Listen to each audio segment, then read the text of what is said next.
माध्यमिक विभाग आयोजित शाळा बंद पण शिक्षण सुरू या योजनेअंतर्गत मी वैशाली विनोद देसाई व्हर्च्युअल क्लासमध्ये सगळ्यांचे सहर्ष स्वागत करीत आहे.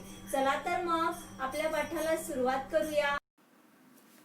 विद्यार्थ्यांनो, आज आपण आपल्या मराठी पाठ्यपुस्तकातील एक पाठ अभ्यासणार आहोत. पाठ क्रमांक 10. पाठाचे नाव आहे यंत्रांनी केलं बंड. पाठाचे लेखक आहेत भालबा केळकर. लेखकांचे पूर्ण नाव आहे भालचंद्र वामन केळकर. त्यांचा जन्म 23 सप्टेंबर 1920 साली झाला व निधन 6 नोव्हेंबर 1987 साली झाले. ते लेखक तर होतेच, त्याचबरोबर अनुवादक, नाट्यवाङ्मयाचे अभ्यासक, नाट्य दिग्दर्शक व अभिनेतेही होते.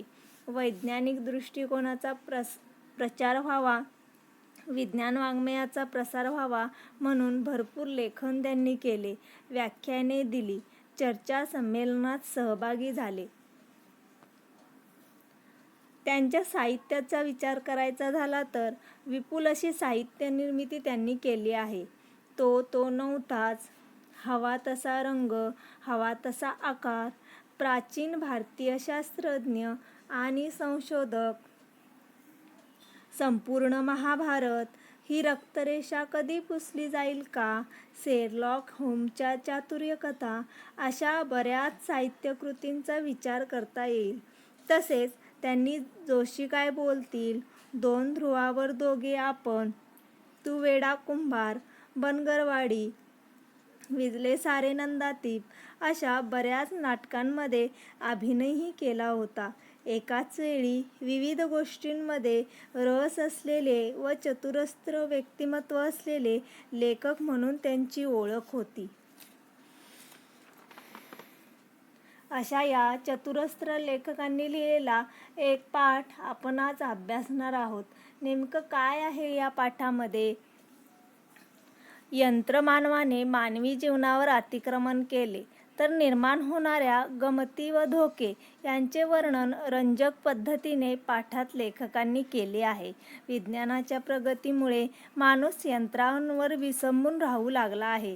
यंत्रांची मदत घेता घेता तो यंत्रांच्या आहारी जाऊ लागला आहे. याचे अनेक दुष्परिणाम मानवी जीवनावर होतील, असा इशारा केळकर पद्धतीने लेखकांनी या पाठातून दिला आहे.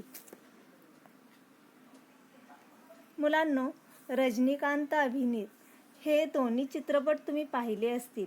या चित्रपटांमध्ये भविष्यातील जग कसे असेल ते हे दाखवले आहे. विज्ञानाची प्रगती झाली, माणसाने आपल्या बुद्धीच्या जोरावर अनेक यंत्रांचा शोध लावला.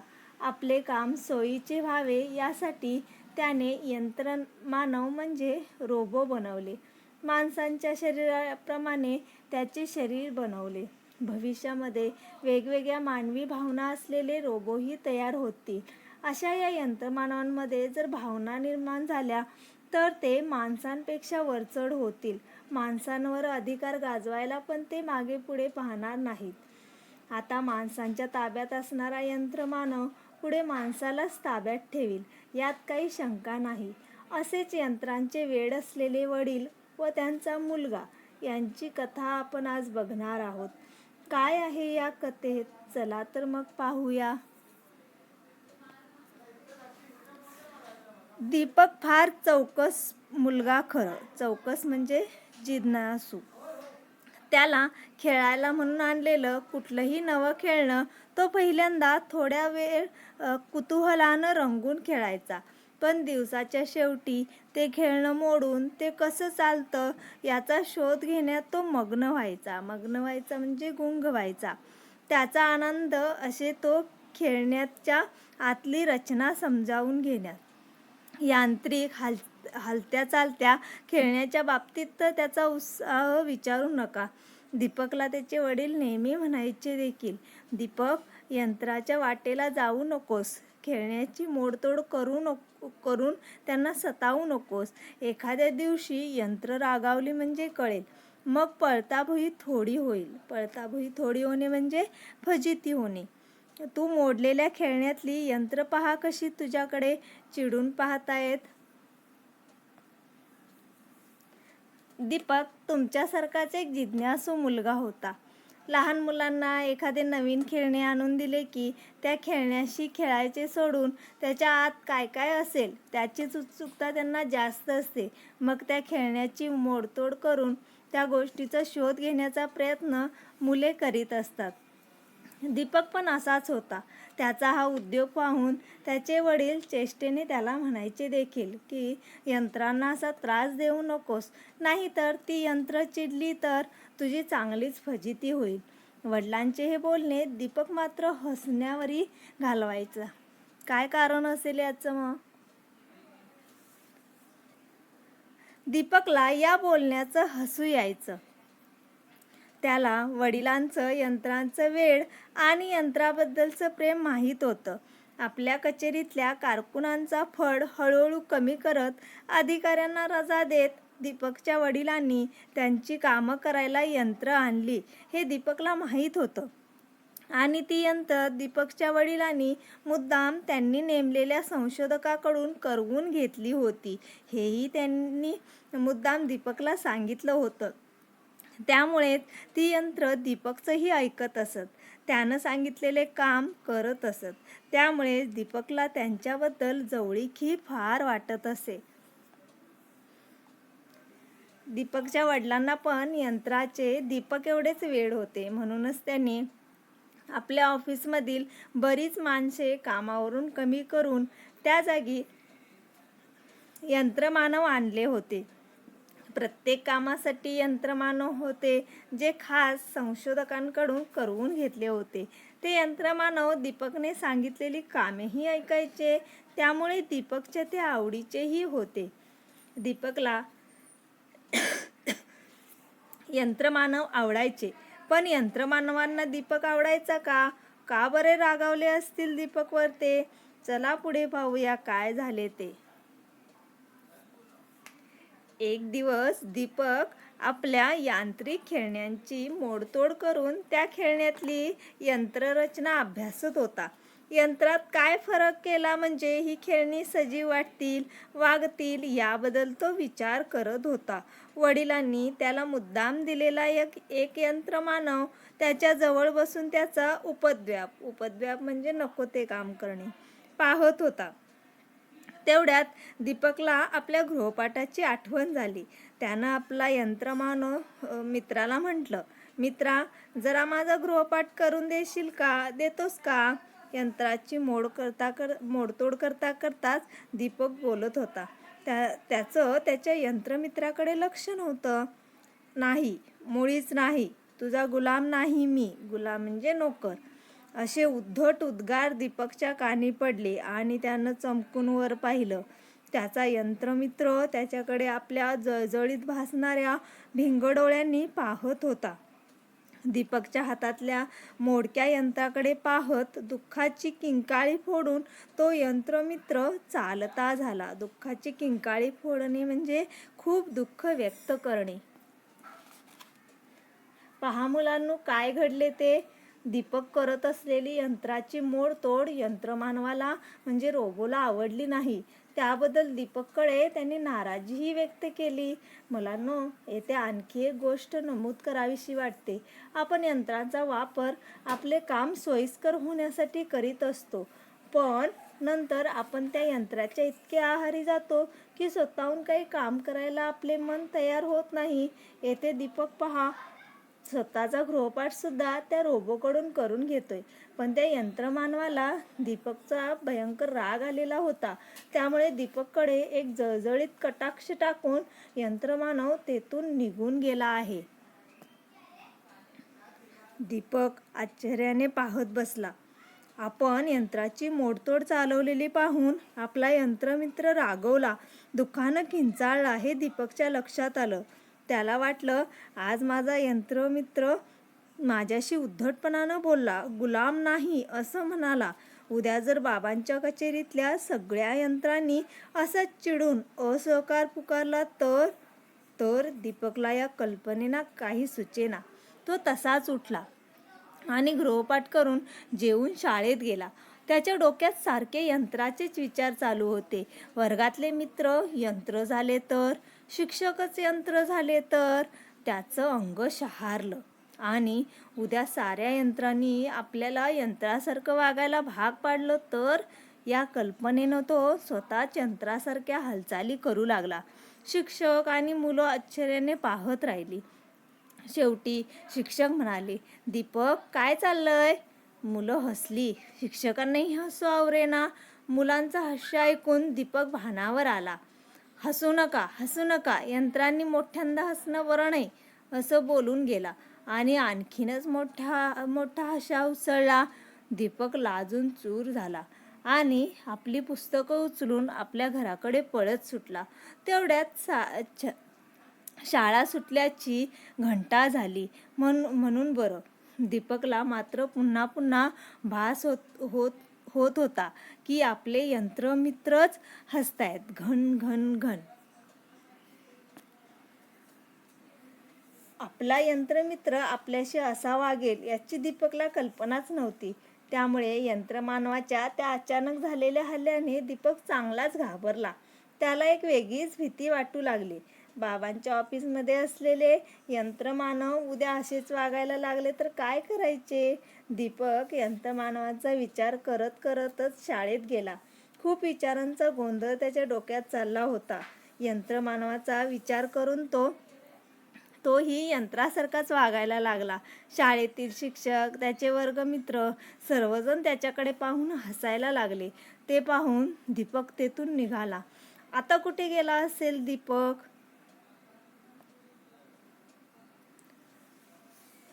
दीपकचे वडील आपल्या शॉर्ट हँड टायपिस्टला पत्र लिहून घ्यायला सांगत होते. झालं. पुढं मग नेहमीच. आपला आभारी आहे. काम लवकर व्हावे ही इच्छा.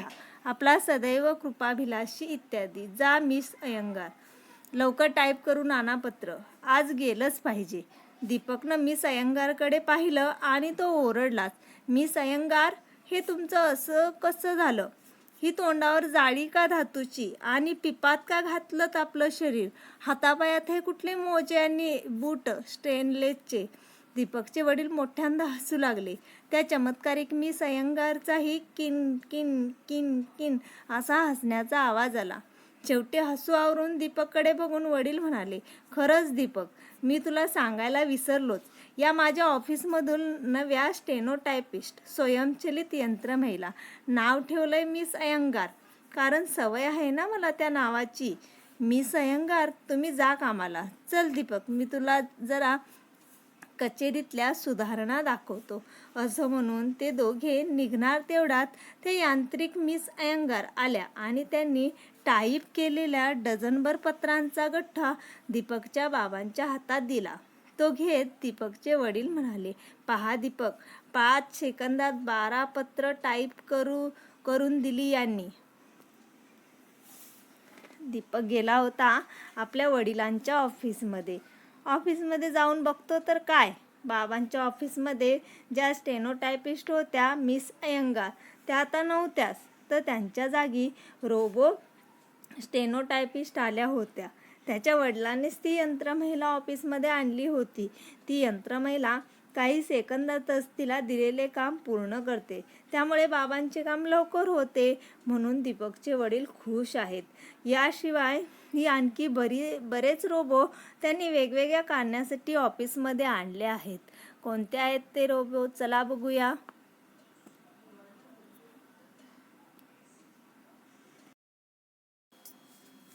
दीपक स्तंभित होऊन पाहतच राहिला. बघतोस काय दीपक? अरे ही केवळ सुरुवातच आहे, वडील हसत म्हणाले आणि त्याला घेऊन दुसऱ्या खोलीत गेले. हा रोबो फोन केवळ ध्वनी लहरींवर काम करतो, वडील म्हणाले. म्हणजे मी जर नुसतं म्हटलं की मला तुमच्याशी बोलायचं आहे तर लगेच हा काम करतो? दीपकनं विचारलं. बरोबर. माझ्याकडच्या फोनचा लाईट लागतो. 10 सेकंदात माझ्याकडून काहीच प्रतिसाद मिळाला नाही तर बझर वाजू लागतो. मी तिथं नसलो तर रोबोफोन जो काय निरोप असेल तो ध्वनिमुद्रित करतो आणि मी आलो की मला तो निरोप देतो, वडील म्हणाले. हा आहे रोबो फोन. फक्त आपण बोलायचे, कोणाला फोन लावायचा ते. तो लगेच त्या व्यक्तीला फोन लावतो. म्हणजे आपण एखाद्या व्यक्तीला फोन लावतो त्यावेळी आपल्याला त्या व्यक्तीचा फोन नंबर शोधावा लागतो. मग त्याच्यावर फोन लावावा लागतो. पण हा रोबो फोन ध्वनी लहरीवर काम करतो. असे बरेच रोबो दीपकच्या वडिलांनी ऑफिसमध्ये आणले होते. रात्री जेवण झाल्यावर दीपक अंथरुणावर पडला. तो याच विचारात. छे, चैन नाही पडत. या अमानुष यंत्रांनी अगदी अस्वस्थ केले आहे. अमानुष म्हणजे निर्दयी. झोप काही नीट लागेल असं वाटत नाही, असं मनाशी म्हणत दीपक या कुशीवरून त्या कुशीवर तळमळत होता. कधी डोळा लागला हे त्याचं त्यालाही कळलं नाही. तेवढ्यात त्याच्या कानावर शब्द पडले. सयाजी, दीपकच्या वडिलांच्या नावानं मी लिहिलेल्या पत्रांवर त्यांची सही कर. शाब्बास सयाजी, आता आपल्याला त्यांच्या साऱ्या इस्टेटीचा ताबा मिळालाच म्हणून समज. दीपक घाईघाईनं उठला आणि शेजारच्या खोलीत त्यानं डोकावून बघितलं.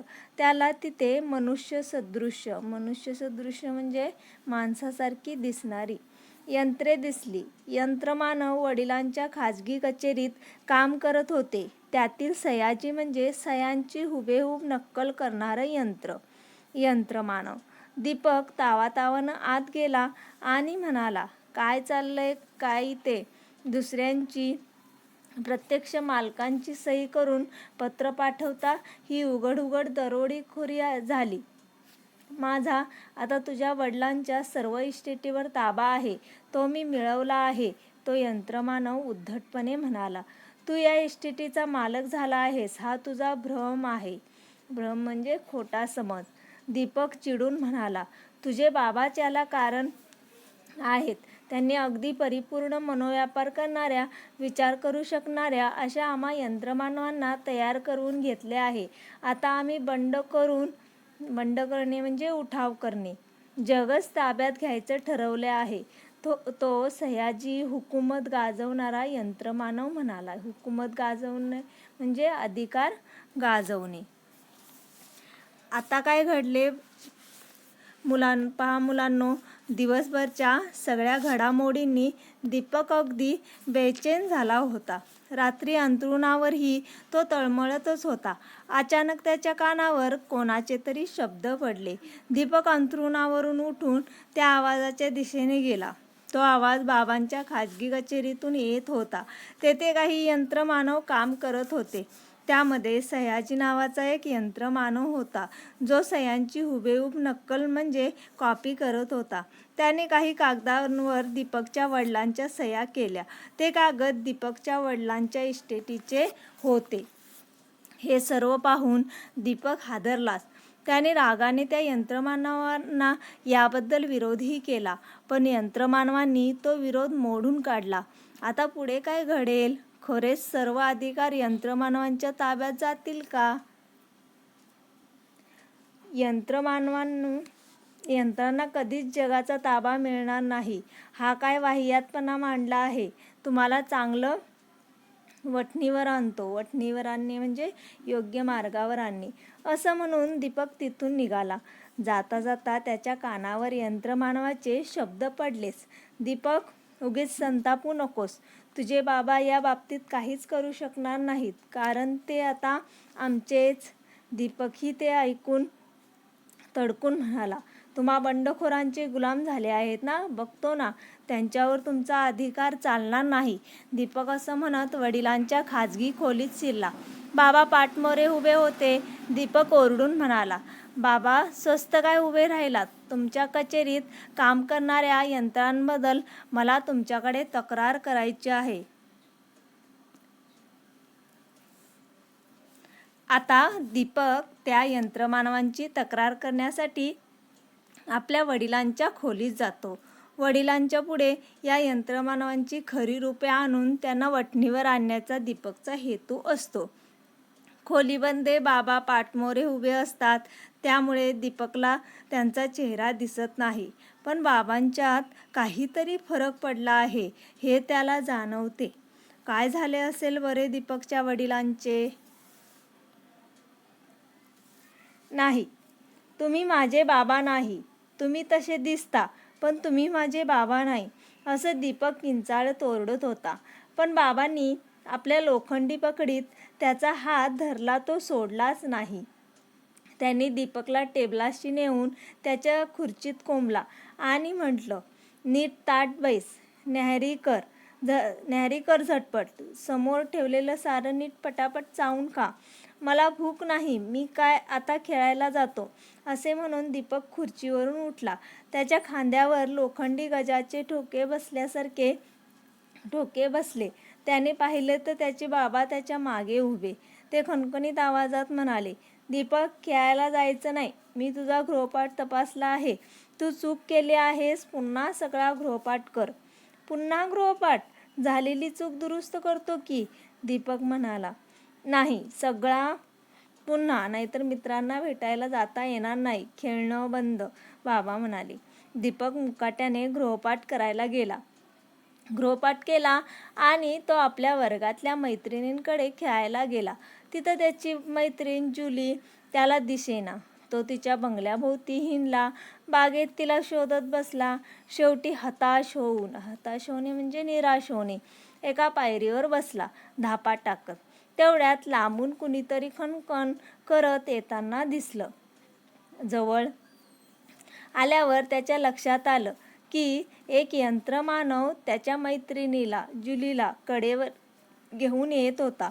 ती ओरडत होती, सोड मला, खाली उतरव मला चालता येतंय, मी पळणार नाही. मुलांनो, समजले का तुम्हाला दीपकच्या वडिलांचे काय झाले ते? दीपकचे वडील देखील आता रोबो बनलेत आणि दुसऱ्या यंत्रमानवांसारखे तेही दीपकशी कठोरपणे वागत आहेत. जबरदस्तीने त्याला न्याहारी करायला सांगितली, चुकलेला गृहपाठ परत करायला सांगितला. मग कुठे त्याची सुटका झाली व आपल्या मैत्रिणीकडे म्हणजे जुलीकडे तो खेळायला गेला. पण आता जुलीही गायब. काय करायचे त्याला कळतच नव्हते. एवढ्यात त्याला एक यंत्रमानव येताना दिसला. त्याच्या कडेवर जुली होती. ती नको नको म्हणत असताना देखील त्या यंत्रमानवाने तिला उचलून घेतले होते. काय केले असेल दीपकने आता? दीपकजवळ तो यंत्रमानव तिला तसाच घेऊन आला. तेव्हा ती ओरडली, दीपक, तू केव्हा आलास? किती उशिरा आलास खेळायला? आणि हा लोखंडी राक्षस बघ, मला खाली सोडतच नाही. सोड की मला, ठेव खाली. जुली, उगाच धिंगामस्ती करू नकोस, काही उपयोग नाही. या लोखंडी राक्षसाशी धिंगामस्ती केलीस तर तुलाच लागेल. मुकाट्याने वागवतोय तसं वागवून घे, कारण आता जगातल्या यंत्रांनी बंड करून जगाचा ताबा मिळवलाय. यंत्र आता जगावर राज्य करतात, असं म्हणून त्या यंत्रमानवाने तिला खाली सोडलं. जुली म्हणाली, दीपक, आपण सुटलो. दीपक म्हणाला, असं नाही म्हणता येणार. त्यांचा मेंदू गणिती यंत्राचा आहे. आपण कुठे आहोत हे त्याला कळू शकेल. तो आला बघ. थांब, त्याची पाठ आपल्याकडे आहे. त्याच्या डोक्याच्या मागच्या बाजूला एक बटन दिसतंय. हळूच जाऊन ते दाबतो. बघूया काय होतंय ते. असं म्हणून दीपक हळूच त्या यंत्ररक्षकाकडे गेला आणि त्यानं त्याच्या डोक्याच्या मागच्या बाजूला असलेले बटन दाबलं आणि एकदम घड्याळाचा गजरासारखा गजर झाला. दीपक जागा होऊन ताडकन उठून बसला. त्यानं पाहिलं तर सकाळच्या 7चा गजर झाला होता. दीपकनं आजूबाजूला पाहिलं आणि तो पुटपुटला, भयानक स्वप्न.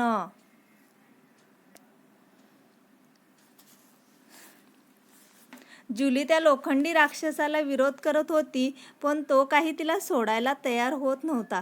दीपक जुलीला म्हणाला की यंत्रमानव जे काही म्हणतात ते आपल्याला आता ऐकावेच लागेल, कारण त्यांनी जगावर राज्य मिळवले आहे. त्यांचा मेंदू गणिती यंत्राचा आहे, त्यामुळे आपण कुठे पळून गेलो तर ते आपल्याला शोधून काढतील. असे बोलत असतानाच एक यंत्रमानव दीपकला त्याच्याकडे पाठ करून उभा असल्याचे दिसले.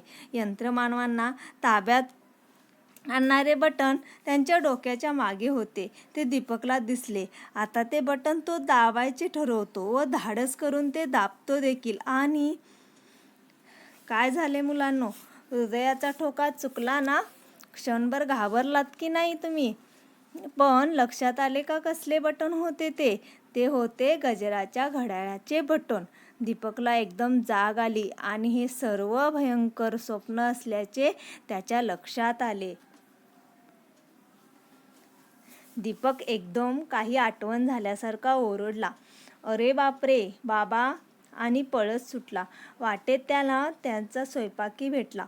तो त्याच्याकडे चहा घेऊन निघाला होता. दीपकनं त्याला विचारलं, "बाबा कुठं आहेत?" तो म्हणाला, "आज लवकर न्याहारी करून कचेरीत गेले." दीपक तिकडे धावला आणि बाबांच्या खोलीत जाऊन ओरडला, "बाबा, तुम्ही तुमच्या यंत्र अधिकाऱ्यांना काढून टाका. पूर्वीची माणसं कामावर घ्या. नाहीतर आणि हुंदके देऊन तो रडू लागला. दीपक धावतच आपल्या वडिलांच्या खोलीत गेला. बाबांना पाहून तो हुंदके देऊन रडू लागला. बाबांना तो म्हणाला, "बाबा, आपल्या कचेरीतील सर्व जुन्या माणसांना परत कामावर बोलवा व यंत्रमानवांना कामावरून कमी करून टाका." दीपकचे बोलणे ऐकले असेल का बाबांनी मग? वडिलांनी त्याला जवळ घेतलं आणि त्याच्या पाठीवरून हात फिरवत म्हटलं, "दीपक, अरे मलाही तसंच वाटायला लागलं होतं. एकटं आणि सुनं वाटायला लागलं होतं. उदास, शुष्क म्हणजे कोरडे आणि निर्जीव वाटायला लागलं होतं. म्हणून मी कालच ठरवलं होतं की आपली सगळी ऑफिसची माणसं परत बोलवायची. यंत्र कर्मचाऱ्यांची हकालपट्टी करायची." हकालपट्टी करणे म्हणजे काढून टाकणे.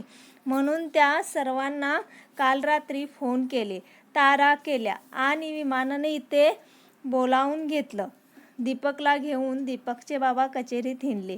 कचेरीत पुन्हा निर्माण झालेला जिवंतपणा, गजबज, हास्यविनोद, कामाची धावपळ पाहून दीपक सुखावला. आनंदानं हसू लागला. ते पाहून दीपकचे बाबा त्याला म्हणाले, "दीपक, काहीही झालं तरी माणसंही ती माणसं. माणूस आहे तिथे जिव्हाळा आहे, माणुसकी आहे, प्रेम आहे. यंत्र कधीही माणसांची जागा घेऊ शकणार नाहीत." आणि ते खरंच नव्हतं का? बघा मुलांनो, आता दीपकच्या वडिलांना पण जाणीव झाली होती की यंत्रमानव माणसांची जागा घेऊ शकत नाहीत. म्हणूनच त्यांनी आपल्या सर्व जुन्या स्टाफला परत बोलावून घेतले होते. भलेही एक यंत्र 10 माणसांचे काम करत असेल, पण माणसांमध्ये जो जिव्हाळा, प्रेम असते ते यंत्रांमध्ये नसते. दीपक बाबांच्या कचेरीत गेला. तिथे परत सर्व माणसे काम करताना पाहून त्याला खूप आनंद झाला. त्याचे वडील पण ऑफिसमधील हा जिवंतपणा पाहून खुश होते. मुलांनो, प्रत्येक कथेचा शेवट जसा गोड होतो तसाच या गोष्टीचा शेवट पण गोड झाला आहे. तात्पर्य समजले का या गोष्टीचे? यंत्राचा वापर आपण आपल्या सोयीसाठी करतो, तो तेवढाच मर्यादित ठेवा. त्याच्या आहारी जाऊ नका. विद्यार्थ्यांनो, हा पाठ इथे संपला आहे. या पाठामागील स्वाध्यायातील कृती तुम्हाला सोडवायची आहे.